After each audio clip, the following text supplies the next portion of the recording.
دایی یه فرصت خوب حالا پشت مدافعان خداداد عزیزی توی دروازه گل برای ایران خداداد عزیزی باز هم روی زمین گشت سرداران بود و توی دروازه بود گل به نام آزمونده برای ایران بزنه کریم انصاری گل توی دروازه کریم انصاری دروازه پرتغال باز شد علی دایی سام توپ توی دروازه گل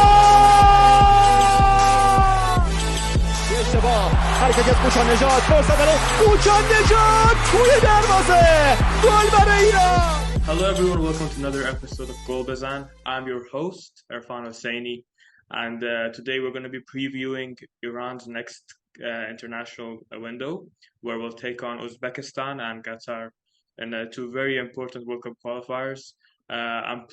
I'm very happy to be joined by two of my good friends here. First of all, Benjamin Nassiri, who's a new addition to Bezan. So Benjamin, could you tell us a bit more about yourself? Sure. As you said, my name is Benjamin Nassiri. I'm born in Sweden, 36 years of old. I have been coaching in Sweden for the last 10 years. At the moment, I don't have any coaching job. So for me, it's been a year of watching a lot of football and gained my interest in Persian football, especially when my father is obviously from Iran.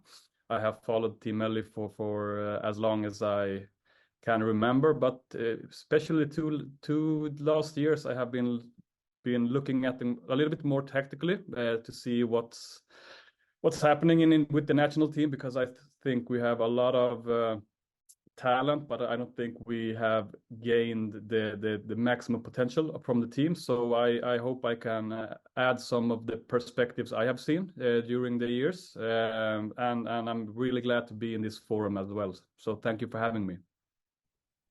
Yeah, thank you for that, Benjamin. Of course, we're very excited to have you with us, and I'm sure you'll be a lot of help for Bezan. And of course, I'm joined with my good friend Arya Nourizadeh. Arya, how are you doing today? I'm good.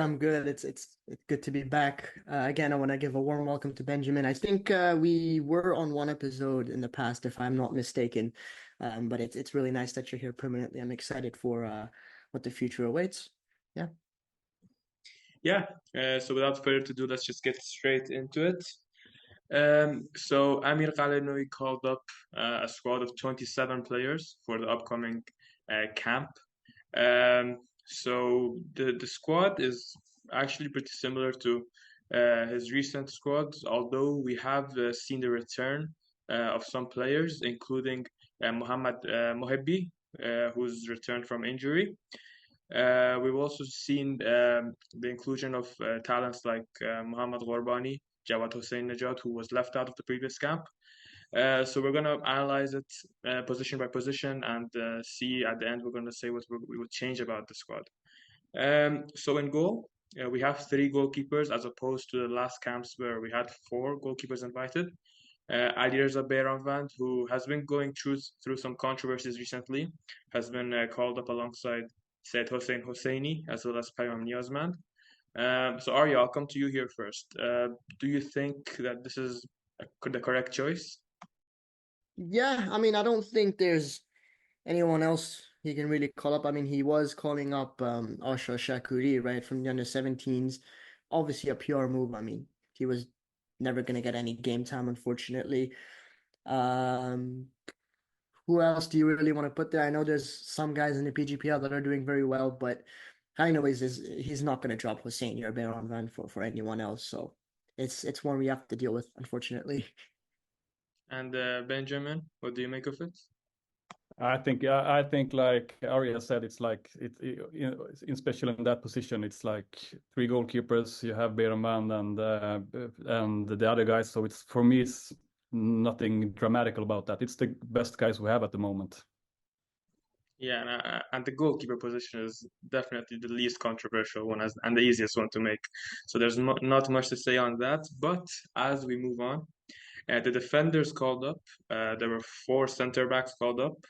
Mohammad Daneshgar, Mohammad Amin Hazbawi, Shuja Khalilzadeh, and Mohammad Mehdi Zare, who's making this is his first camp at the squad. He's a 21-year-old center back who's been playing well for Gholizadeh. He actually started all and played 90 minutes for Gholizadeh this season, so he's been doing well for them. Although Araf Aghasi has been left out, which is interesting as he's been doing very well for them, for Traktor. Hossein Kanani also was injured and pressed for his last game, so he misses out on this camp. The other defenders called up were Ali Nemeti, Milad Mohammadi, Awal Faz Jalali, Saleh Hardani, and Arya Yusufi as well. So, Arya, I want to get to you here. We've seen Ramin Rezai and the likes of Ramin Rezai and beyond. Great form recently with Estaglal. He's been playing well. As well as Daniel Esmalifar, who's been okay with Shakhtar. But Ghalenoei has decided to call up two right backs from Sepahan, both Yusufi and Hardani, who, to be fair to them, did play okay in the last window. But do you think maybe we can call up other players in this position? It's hard, right, when it comes to the right back position, because it's one position that we've got so many good players on right back, Mohammad Rezayan and all that. You just mentioned all the other ones as well. In some way, I feel like Rezayan is always that one scapegoat where he always gets so much criticism because he's always one of the older guys in the squad and he gets called up and the younger guys don't. But the guy is in form, right? And every time someone criticizes him, he always bounces back. And he's on for it's hard with someone like him. But now we're playing against two teams, Qatar and Uzbekistan, in which I think we need our best players. If this is the moment where Ghalenoei thinks he's gonna have to experiment some players, I don't think that's the right move for him to do that, especially right now, because it's not a friendly game, it's a game that counts. But at the same time, it's nice to see some fresh new players.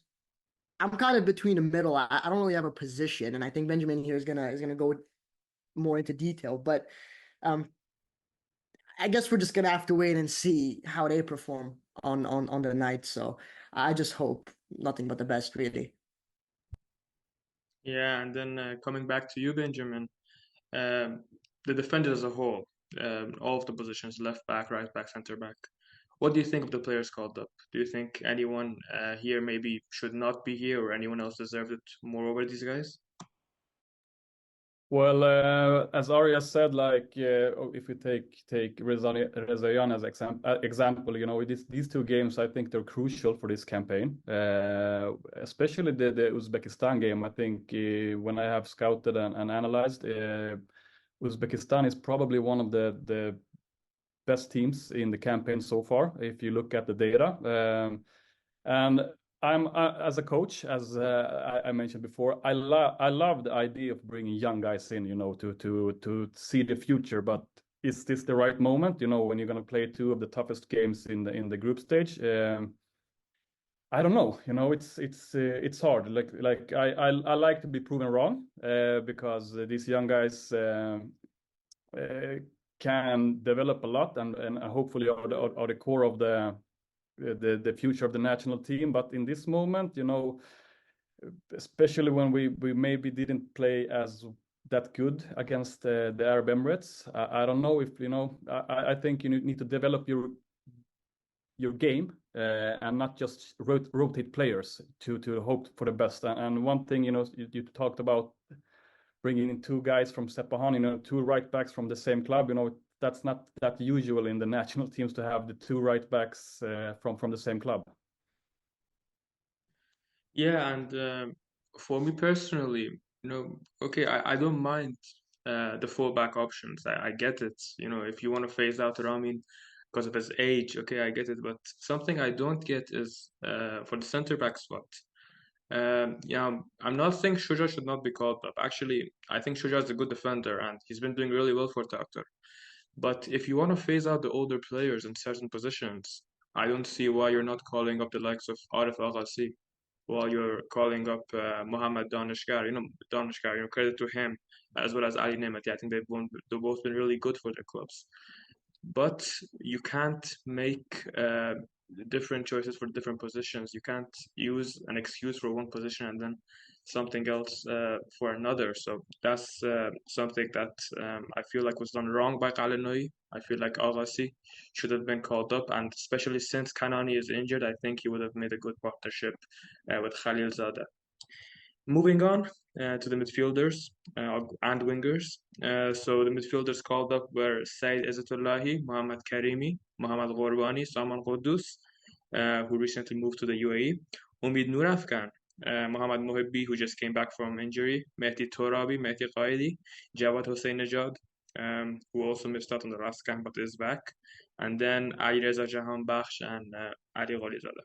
So Benjamin, back to you again. What do you think of the midfielders called up as a whole, and do you think that, including the likes of Ghorbani and Hossein Nejad, who have had good starts over in Russia, could help the team out? Yeah, I think so. You know, it's basically like 80% the same guys. But in the end, as you said, you have Hossein Nejad and Ghorbani coming in as well. I think Ghalenoei is going to take the easy option and play quite similar that he played the last time. He's going to play Quddus, he's going to play Nurafkan, he's going to play Izzatullahi. It's his main guys, but I think it's a good depth in the midfield position, especially. I think there is competition there. There is competition, especially Javanbakhsh hasn't played club games, and Quddus just came back to the club team. He played one game, I think, one or two games. So we need the competition there, because I think it's quite good players there. Yeah, and then Arya, coming to you. I want to talk about the wingers. So this is actually one of the positions that I would say Iran is very stacked in. We have the likes of Mohibbi, Qaidi, Javanbakhsh and Gholizadeh always there with experience. And I want to ask you, out of these players, who do you think should be the one starting for Iran, or at least name at top of the team sheet? Yeah, you've put me on the spot here. It's difficult because we can almost pretty much all predict who Ghalenoei is going to start, right? Compared to who should actually start. Usually I would be starting, Mohibbi and Gholizadeh. I think those are the two guys that bring in the dynamic to this team. But Mohibbi just came back from an injury. Whether Ghalenoei wants to start him or not, I don't know. I have a feeling he's going to start in the other players ahead of him. And Javanbakhsh, as Benjamin said earlier, hasn't played a club game in how many months? I know he's linked to an Italian team currently. But whatever is going on with that, I think it's important that Ghalenoei makes the right decisions. Like I said, these two games are crucial. They're games we need to get something out of, more than just a point, preferably. And getting the right attacking players is part of that process.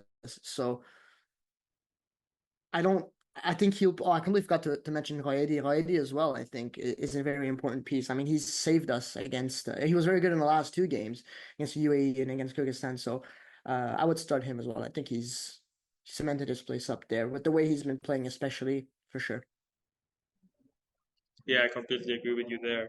And I feel like, with the re-addition of Mohammad Mohibbi, a lot of people doubted him, especially before the Asian Cup. But I think he's changed a lot of people's minds since then. And especially, since he came back from injury, he actually scored a goal when his first game back. So we can already see that he is back on form, and I think he is ready to be involved in this window with the national team. And Arya, anything you want to add? There's one last kind of remark I want to make, and it's cool that he's bringing on Ghorbani and Hossein Nejad, especially Hossein Nejad back after not calling him up. But now the real question lies into whether he's actually going to get some playtime. I think I saw a stat, or I tweeted this out back in, I think it was like in June. He played like only 6 minutes or something in total with Team Melli, which is horrible, for being honest. For someone of that caliber who's doing so well, it's a tragedy that he's not playing more minutes. So I hope he'll finally get some more minutes in these two games, but we're gonna have to wait and see. Yeah, and then moving on to the forwards, Mehdi Taremi, Sadr Osman, obviously always there. Happy to see Amir Hossein Zadeh back with the national team after a while, and then Shahriar Moghanlou, also as always included with the squad. I still don't get what Amir Ghalenoei sees in him. I respect Ghalenoei a lot as a coach. He's done a lot for us. But after how long? It's been like 2 decades that you've been coaching. What do you see in this guy, man? I don't get it. Now, Benjamin, maybe you can help me understand this more. What do you think? To be honest, I don't get it either. So I think like we have a position that we have two strikers. Okay, Azmoun has now changed league and continent and doesn't compete on the highest level anymore. But these two guys are still our main guys.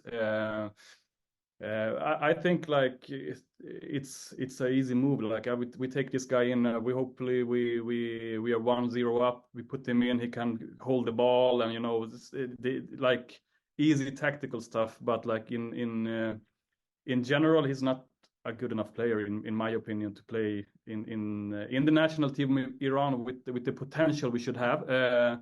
But of course, if we have 180 minutes of football in front of us, and I think he's going to try to play Taremi and Azmoun as many of those minutes as possible. So I don't think he's going to get a lot of playing time. But yeah, I think it's a like easy move to take on that guy because he's going to hold the ball. But it's football is more complex than that. Yeah, and I mean, you just know it. It's going to be the 75th minute. The game's probably going to be in a draw, and you're going to see Moghanlou warming up, and that's going to ruin a lot of people's moods. Anyways, Arya, with the likes of Sahar Khizan, Gandipur, who's been doing very well in the league, do you think that this is probably a mistake? I mean, of course it's a mistake, but what do you think of it? I'm convinced Moghanlou has something on Ghalenoei, man, because this is not normal. It's not normal to be leaving out, number one, leaving out Sahar Khizan, who's been just top in Russia. That's one. Then, okay, he doesn't want to call up a guy from Europe. He's going to go to the PGPL. You've got Reza Ghandipur. He's what, 18 years old, I believe. He's doing very well. Is he still the top scorer? Or is he like one of the... He's the second top scorer, yeah. Second highest top. So, and he's only 18. Yes, he's young. I understand it. But what good is Moghanlou going to bring? Bring someone like Ghandipur, like Sahar Khizan, who, okay, you're not going to give them a lot of playing time, like Benjamin said, but he's going to be there for the experience, or at least can experience some sort of international football, and it's just sad. And then for me, the weirdest one would be him not calling up Syed Manesh, which he's in form. He always does get called up, or most of the time gets called up from Ghalenoei. So that's an even other omission than the two others, because you would expect Syed Manesh to be there no matter what, and he hasn't been called up. So the fact that he's taken Moghanlou over these three guys is genuinely insane.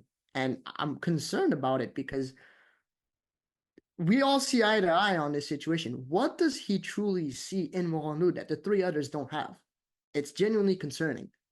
And I think I share the same opinion with every Iranian football fan out there. I don't think there's a single person on this planet who believes Moghanlou should be ahead of those guys. So yeah, rant over.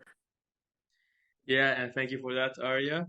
And then, we talked about all these players, players called up and the ones who missed out. And I will say it is one of Ghalenoei's better squad lists over the past few months, but that still doesn't excuse the mistakes he's made, because these choices will shape the future of Iranian football. So I think that he should do much better next month. And speaking of next month, I'd like to come to you guys and ask the changes you guys would make for next month.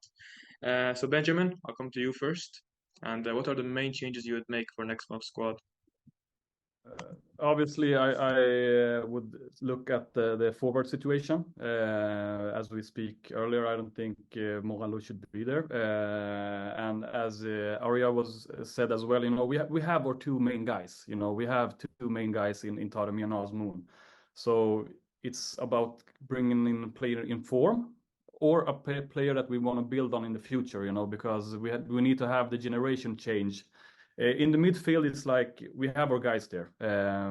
Of course, we have some good guys. We have some guys we can debate, of course. But I think that on the midfield, squad selection is like it's okay, but it's mainly the forwards, because Taremi and Azmoun has been holding up for a long time. We need players to gain experience as well. If you have an 18-year kid in the PG league, in the Premier League in Iran, we need to bring him in, gain the experience, train with the guy. You maybe remembered when Sven Goran Eriksson took in Rooney as a 16-year-old kid, just to gain the experience. We can use a forward spot like that because Taremi and Azmoun will not play forever. We need guys stepping in after them. Of course, Syed Manesh could be there as well. But I think you need to have the balance between. Of course, you always want to have your best players in a national team. But if Arya said one guy gets 6 minutes in a call up. Maybe you should use one of those spots to gain experience for guys, to train with the guys from Europe, get tips and tricks from the guys, because that's going to gain the national team in the long term as well. Yeah, and as Benjamin said, I completely agree there. You should be calling up your best players. So I still don't know why Moando is there. Anyways, Arya. So yes, on the changes, is it just the forwards you'd like to see change, or is there anything else you'd like to add as well? Yeah, I mean, I think Benjamin pretty much said everything for me. The only person I would love to see in the next window would be Moharami. He hasn't been called up. I know he just came back from injury, so I'm presuming that's the reason why he didn't get called up. But I mean, there's no reason why our best right back shouldn't be called up realistically. So other than that, if you're gonna put in some younger guys in from the under-20 national team, perhaps. But other than that, I think it's really the forwards that are a concern here. Yeah, I agree with you there. And for me personally, as Arya said, Moharami is back from injury, so I would like to see him included in next month's squad. And actually, for the goalkeepers also, I know Mohamed Khalifa, who's Aluminium's goalkeeper. He's a very young goalkeeper, and he's been playing very well. He's had 3 clean sheets in 6 games. So if possible, if Ghalenoei doesn't mind, I'd like to see him included instead of one of either Hoseiny or Niazman, depending on who has a worse run of form over the next few weeks. And continuing from the squad, let's move on to the games. So just a quick reminder of the group standings so far. In the Group A, so Uzbekistan and Iran are both on 6 points, although Uzbekistan is leading thanks to more goals scored. The UAE is third on 3 points. North Korea and Qatar both on 1 point each, and Kyrgyzstan are bottom with 0 points. So our first game against Uzbekistan, the game is going to be played in Tashkent at the Melli Stadium. We've played against them 14 times before, won 10 times, drew 3 times, 2 of them coming in this World Cup qualifier edition, and lost against them just 1 time. So Arya, what do you think of this game and just facing Uzbekistan as a whole? Yeah, this is the game that I think scares me the most, and I think scares pretty much everyone else. Uzbekistan are good, man, and it's an example of a team that is taking its football seriously, a lot more serious than Iran does. Their understanding their understanding of developing their players is good. The manager is making good decisions. Their players are actually trying to reach Europe, which can't be really said for Iranian players nowadays. So I think Benjamin is going to go in for the players to watch out, and I hope it's not a 0-0 again. I mean, the last 2 games were 0-0, if I'm not mistaken. So, was it 0-0? Am I mistaken? Or is it 1-1? The last one was 0-0, and then the one in Tashkent was 2-2. 2-2, sorry. I'm mixing up with another game. 2 draws, regardless. I hope we can get something out of this, but I'm not too confident. And as for my predictions, I want to be positive and say 1-0 Iran, but whether that's going to happen, I don't think so. And Benjamin, I think you have something prepared for us to share. Yeah, I have been watching. I'm gonna share it now. A little bit from. I haven't seen the games fully, but as Arya said, Uzbekistan is one of the teams that has developed the most in Asia. I think if you go and look to the data from this World Cup campaign, they're one of the strongest teams in many aspects. They will probably play with a three center back formation. They have played different types of styles, but always with a three center back. I would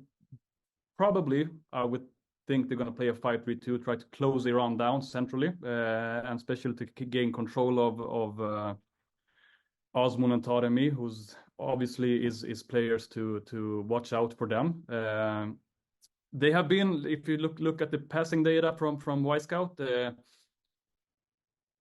been a little more possession based than previous years. They have developed their game style, a little bit more patience in many aspects of the games, and plays a lot of 1v1s. They're top 3 in this campaign of World Cup qualifications in 1v1 situations over the field, which means, in the other hand, that Iran could create counter-attacking options if they lose the ball in the 1v1s, but quite successful. I think the percentage of successful 1v1s were 58%, and they are the top 3 teams who does most 1v1s on the field. But as you said, Arya, they have taken the football seriously. They have developed. They have players out in Europe as well. And if you watch the 3 players I have looked out for, of course, the big star, Eldor Shomurodov, my pronunciation, but like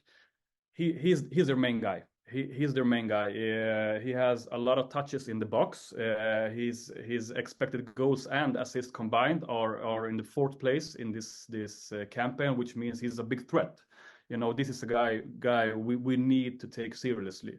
But then I looked a little bit about the other data, and they have a quite interesting central midfield with Shukurov and Khamrobekov, with one guy being more of the playmaker in Shukurov.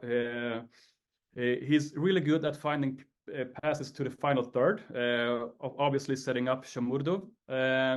But the other guy, Khamrobekov, he's one of the best in this campaign in winning the duels on the whole pitch. So he's like, I think he's second best in the whole campaign of the World Cup qualification in winning the balls and playing the ball forward. So he's the guy probably going to start the counterattacks for them. So this is the 3 guys playing central in the field. Iran needs to, first of all, know their strengths and weaknesses, and I think for Iran in a game plan is like to get these 2 guys in the central midfield moving, so it's not get this second ball game that they can counterattack on us, which we saw against Arab Emirates, where it was a lot of longer balls, and when you have a guy who's really good in winning the duels central in the field, which is his main attribute in this campaign, we shouldn't allow the game to go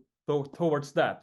Having a guy who can win the balls, having a guy who is one of the best in the campaign in finding the final third, and one of their main guys who's like one of the best players in and around the box. So this is the 3 guys I would say like we need to control.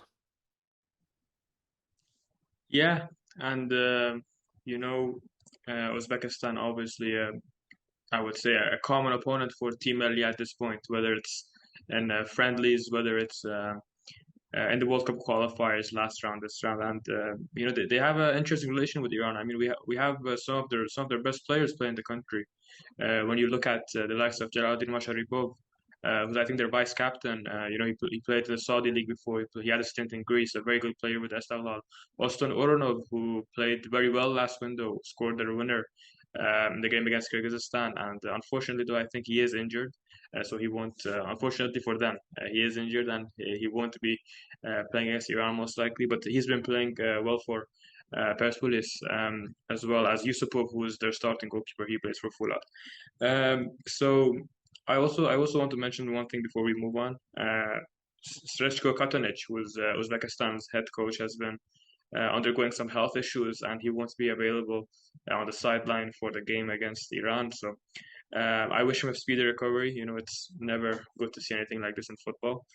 And anything else you guys want to add before we move on to the next game? Okay. And yeah, that's for the Uzbekistan game. The second game will be played against Qatar. And this game will be played in the city of Mashhad at Imam Reza Stadium. We played against them a lot before, and we won 17 times. We drew 5 times, and we lost just 4 times, with the last one obviously being at the Asian Cup. And this game has a taste of revenge. What do you guys think? Arya, I'll come to you.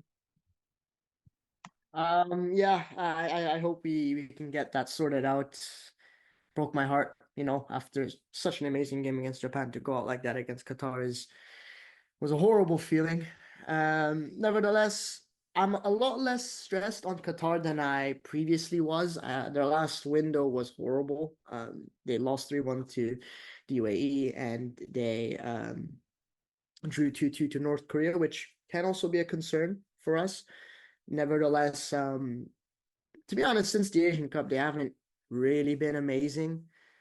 So I'm a lot less stressed than I would usually be, and I think we can take our chances against them.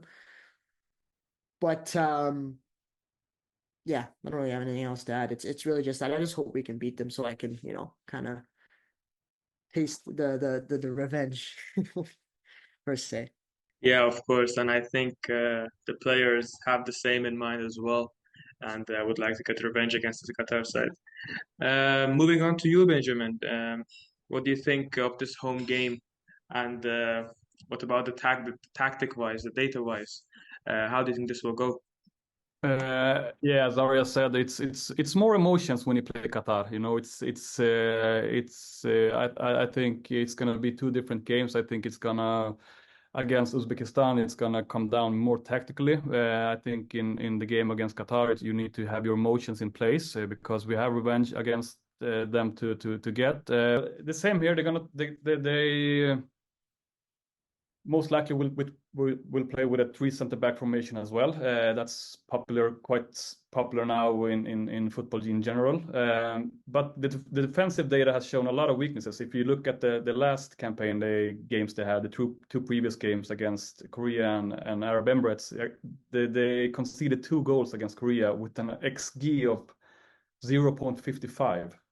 That's quite high in conceded goals in relation to what type of goal scoring opportunities Korea had, and even more remarkable is the game against Arab Emirates when the expected goals for United Arab Emirates was 0.57 and they conceded 3 goals. So I think they have a lot of issues defensively at the moment. I think they're putting a lot of tactical thinkings about how they're going to prevent goals now. So I think that will be a little bit of advantage for Iran. Of course, I'm not that stressed as Arya either, because I think the Uzbekistan game is going to be a tougher game if you predict in advance. But they, of course, they have some players. Especially these 3 players, Al Muzali and Akram Afif, we all know about. You know, these 2 guys are in the top 10 in the expected goals and expected assists. They create a lot. But in the other hand, we have Taremiz, who's in the first position on that table, and Azmoun is 5th. So we have the same type of dynamics there. So I think we should try to control these guys, but in the other hand, they need to control Azmoun and Taremi as well. But one player I think has, like, in my mind, been a little bit of an outsider is Humam Ahmed Al-Amin. Has been crucial to the final third in setting up Al Muzali and Akram Afif on the especially from the left flank. He has been really good in the key passes. One of the top players there. He crosses a lot. So I think in a game plan against them, you need to close him down. to put pressure on him on the left side, maybe double him if they play a 5-3-2 or 3-4-3 with their formation wise. But I think these three guys are the main guys to look for. But especially on the left side for them, on the right side to look out for Humam Ahmed Alamin. I think, like you said, these names are familiar for us, especially Akram Afif. I mean, just hearing that name, shivers me, especially because of what he did, not only to Team Melli, but also to Esteghlal a few days ago in the Champions League. Now, moving on from Qatar and Uzbekistan, let's talk about Iran a bit and their tactics. Now, Ghalenoei has been criticized a lot over the last camps for his lack of tactics. And before we come back to you, Benjamin, Arya, I'd like to come to you, and I want to hear your opinion on these statements against Ghalenoei. What do you think? A lot of my opinions will not be really good for me to say here on this podcast, but it's horrible, man. We're essentially, the way I see it is, we are quite literally become a team of Mahdi Ghaidi and Mahdi Taremi, and inshallah, we're literally quite putting everything up to them to do.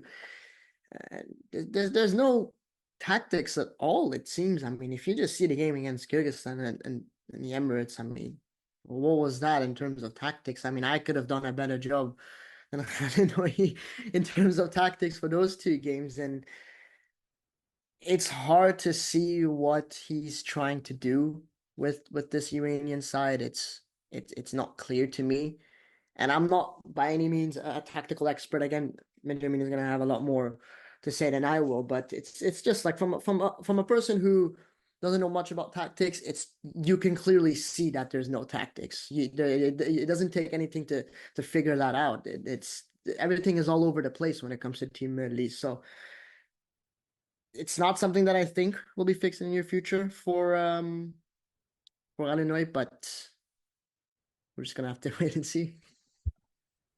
Yeah, and I agree with you. I think that Ghalenoei himself still doesn't know what his tactic is really. It's just been all over the place since he's come in, and there hasn't been any consistency. And Benjamin, coming back to you, I think you can talk a lot more about this.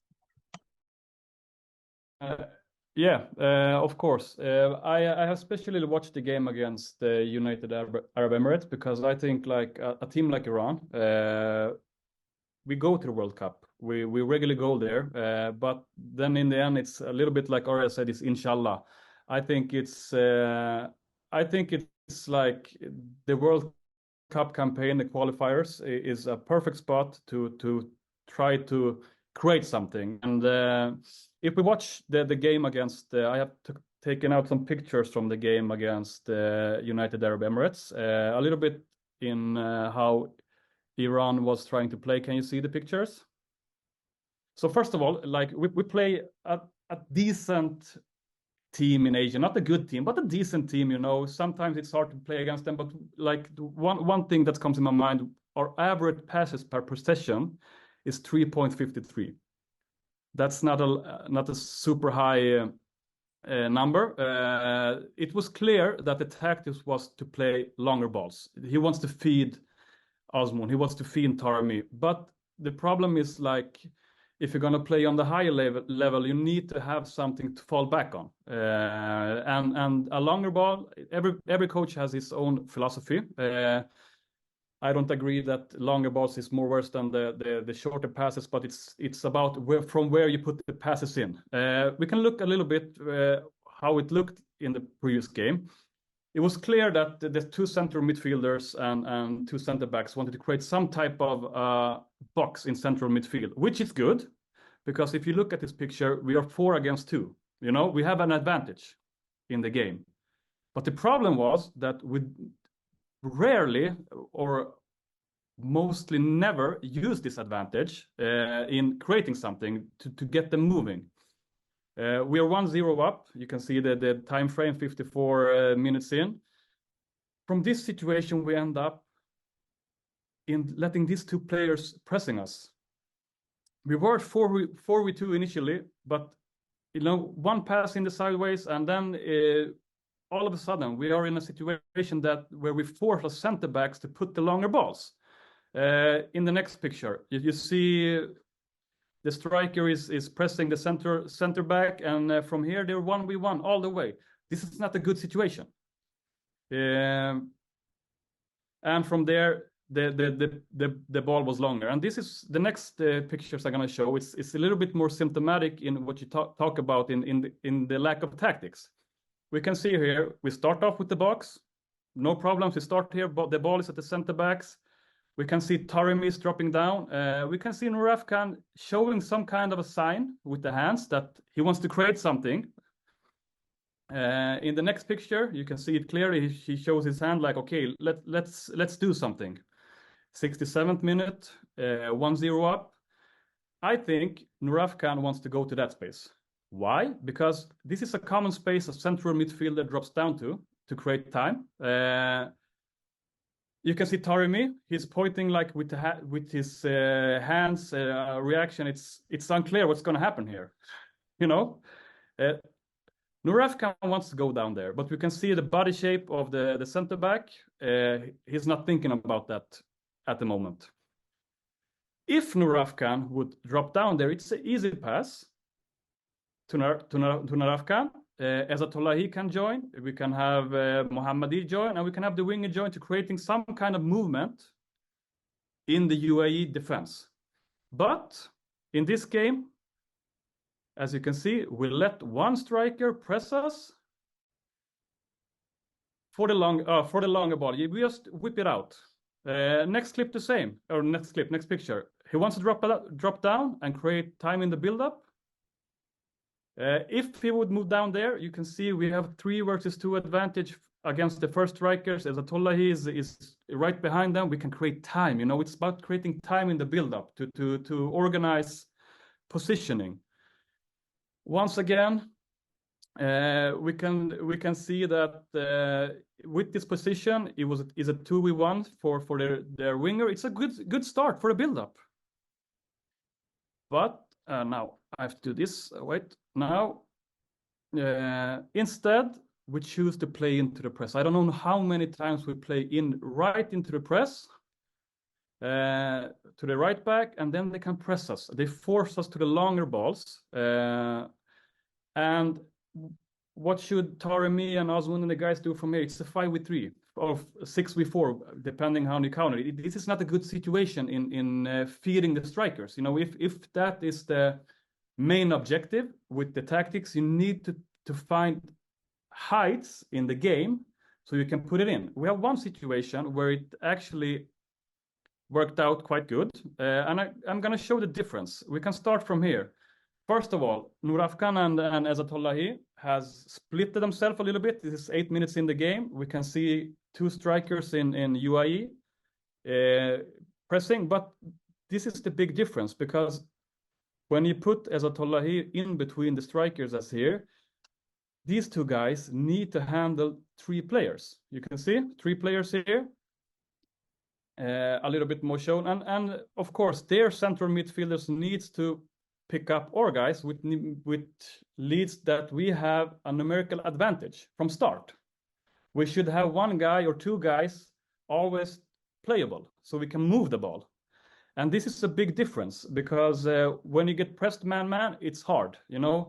I don't know if you saw the clip with Graham Potter, the former Chelsea coach. That he talked about his philosophy. He said, like, I can't go as Brighton and tell Liverpool against Liverpool, said we are better individually on every position. So we need to create numerical advantages on the pitch so we can play and progress the play. And here is one of the rare examples from the game where we actually do so. Because what happened in this sequence is that the strikers needed to press 3 guys, which led to time. We were never stressed in this clip. Once again, we can play it center back, and in the end, Ezatollahi had the space he needed to progress the game. And the difference in this situation is that the height of the backline in the UAE, you see, it's much higher. There is space behind. The right back and Taremi has a closer connection, and this is a type of situations Taremi is very clever at. You know, he's clever in running in behind. He's clever at timing. But if the ball is going 60, 70 meters, it's hard. But when it's 30 meters, 25 meters, and the reaction time is low, this is the type of situation with Taremi is much more clever than the average center back in Asia. So this is a big difference if you can see the difference from the situation where we put in the ball. The right back has the ball here. You see it? And in the previous clip, when we get pressed, I think it's somewhere here. This is a complete different situation. And this was the problem, in my opinion, the last game, that we played into the press. We didn't have solutions in our build-up, especially like 3.53 passes per average is low. I think a team like Iran, that in my opinion should be a powerhouse in Asia, should solve these type of situations better, especially against teams like this. You know, when you play Japan, you play the big teams. That's a different situation, but you shouldn't play inshallah football against teams like this. And that was one of the main things I took out from the last game, that we don't have any structure in the build-up. It's for me, it's so clear in the situation with Taremi when he points with his hands. I think it's somewhere. Where was it? Here. You know, nobody knows what's going to happen. Nuraf Khan wants to go that way. Taremi points with his hand this way. There's no structure. They don't know what's happening. And this is a situation. I don't think the press is good from the Arab Emirates. I don't think the structure is quite good, but we don't move them enough. We let them move as they want. We don't force them to move and open up themselves. So that was my key factors from the last game against United Arab Emirates. Yeah, I hope it's clear. Yeah, and you know, like Benjamin said, we might get away with it against the UAE, but will we when we play against the likes of Uzbekistan or Qatar?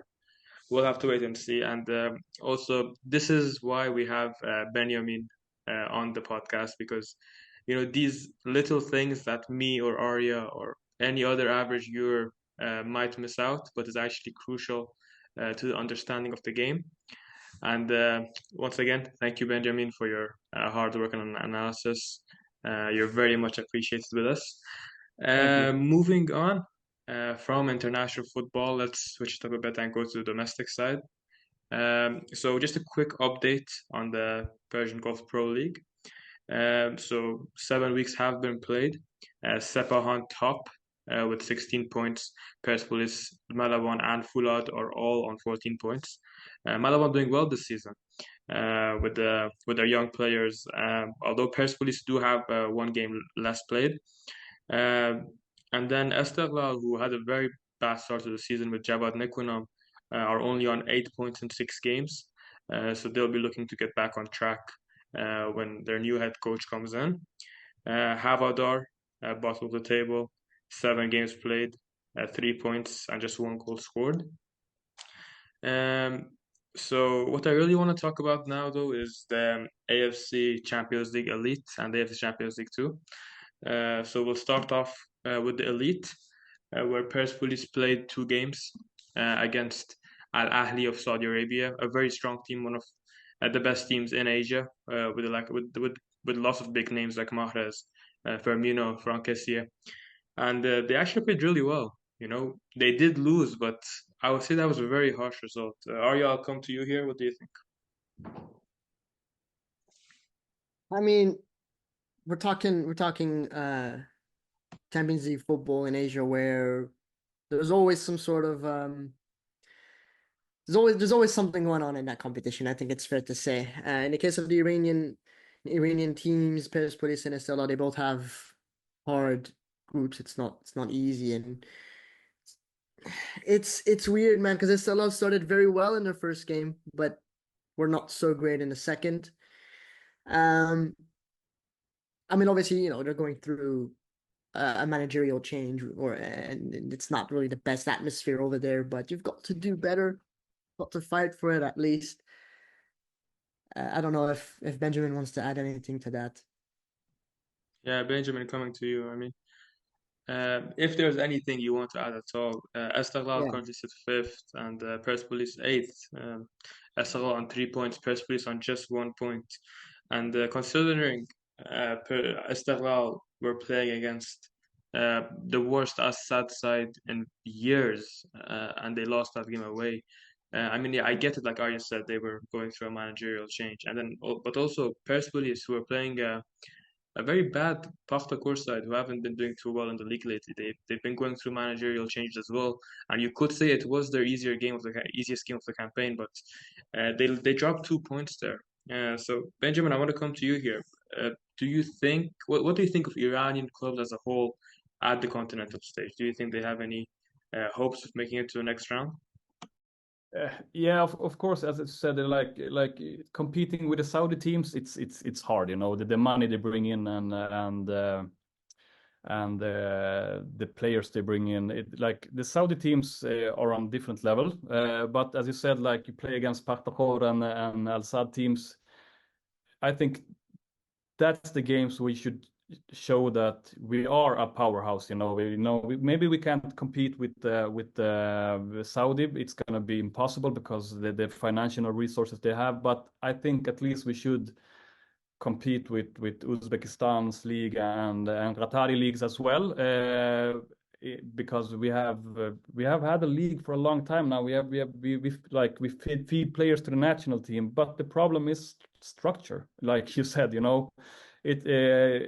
if our national team doesn't have structure, how we're gonna think that we have structure in these types of teams as well? Because the national team is, for me, it's the ultimate, what you say, how does the Iranian football look like?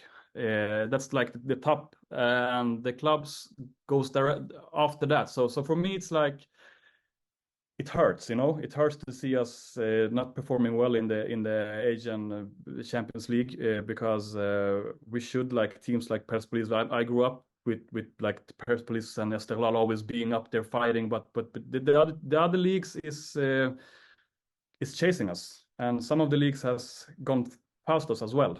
So that's the thing I think Iranian football in general should look at, because to be honest, I don't follow the clubs as much as I follow the national team, but I think it's a systematic problem we have in Iranian football at the moment, that we have other countries, we have other leagues that's going past us.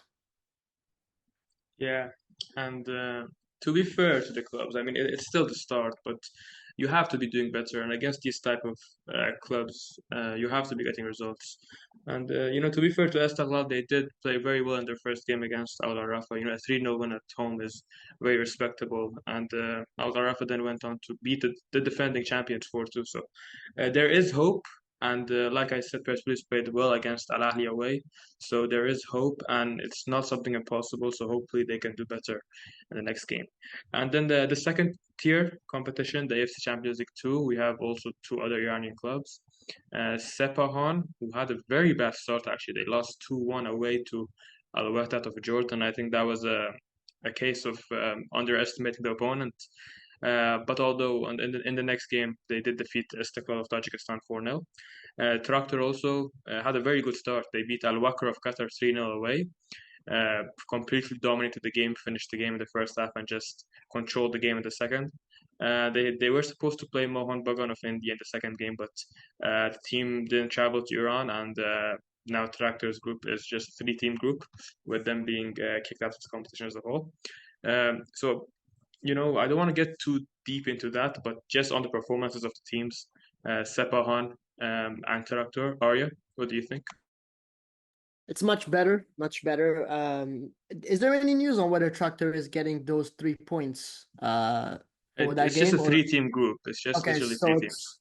Okay, so it's as if they just haven't played. Okay, I guess that's an interesting path, but much better from those sides. But again, the competition is a lot weaker, and I guess you can kind of argue that Sepahan and Traktor are teams that can play in the main tier, but I guess not good enough to reach it at that stage. But yeah, it's good, and I think for Traktor they're cruising right now. Yeah, and like Arya said, the competition is much weaker at this level. So Benjamin, what are your expectations for the Iranian clubs? Do you think maybe one should aim to go all the way? Yeah, I think so. You know, it should be a bigger gap between the Iranian league and perhaps Jordanian league. So I hope it's gonna show that our league in Asian standards should be higher than the most of the teams and leagues there. And I have been following Sepahan a little bit because of the coach. He was coaching in Sweden before as well, Jose Morais. So I think like he's a good coach, and as Arya said, I think it was underestimation in that game. But I think and I hope it's gonna go well for the Iranian teams in that competition because it's not the same level in competition. Yeah, great stuff. Shifting our focus really quickly to the Futsal World Cup that took place in Uzbekistan. Brazil won the competition for a record extending sixth time. Iran, on the other hand, they were one of the favorites. A disappointing campaign. You know, they did top their group with France, Guatemala, and Venezuela, but they went out to Morocco in the round of 16 in a very heartbreaking fashion. I mean, the game was, I believe, 4-3, and there was literally 0 seconds left on the clock when Iran were awarded a penalty from the second spot. And, you know, in true Iranian and Persian fashion, it hit the left post. So there's nothing much. You know, we did get a bit unlucky, but I think, you know, it just shows the mentality of the Iranian players. You know, when you take a lead in such an important game, they just can't seem to defend it. Arya, I know, I think you watched that game. What do you think? What do I think? Yeah, you mentioned it. We were a little bit unlucky, but I mean, we're topped. Well, what, we're fourth in the world, fifth in the world, something like that. And for us to go out in that fashion is bad. I mean, we underperform. That's the reality of it. We did have harder opponents. We were gonna face Brazil next, anyways. But to not make it out of that, at least, is yeah, it's not something I can respect from um Shamsoi, the manager. Yeah. Yeah, and Iran is going through somewhat of a generation shift in futsal. And to be fair to Morocco, they're not a bad team at all. I mean, they're fifth ranked in the world. And I think maybe Iran were thinking too much of the quarterfinal game against Brazil that they just completely forgot the Morocco game even existed. Benjamin, anything else? Anything you want to add on the futsal team? No, not at the moment. I haven't watched it that detailed as Arya, so I think he has the best opinion here. Yeah. So yeah, that's all on the futsal team, and I don't think there's anything else we need to add. That should be it. So thank you guys so much for listening and watching this episode. Make sure to like and subscribe. It really does mean a lot to us. And follow us on all social media platforms. The links will be in the description down below. You can check out both Benjamin, Arya, and mine social media channels also. Link in the description. Anything else you guys want to add before we end it? Arya? No, again, thank you so much for having me. Again, welcome Benjamin to the podcast. And yeah, I hope we can get some positive results in the next two games. And Benjamin?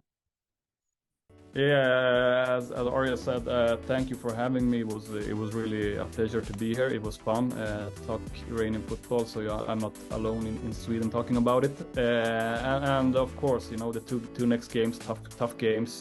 Hopefully, we get the best out of it, results, and from my perspective, also a progression in the game. You know, so we see something building for the future. That's what I'm hoping for. Yeah. Once again, thank you guys for watching this episode, and see you guys next time.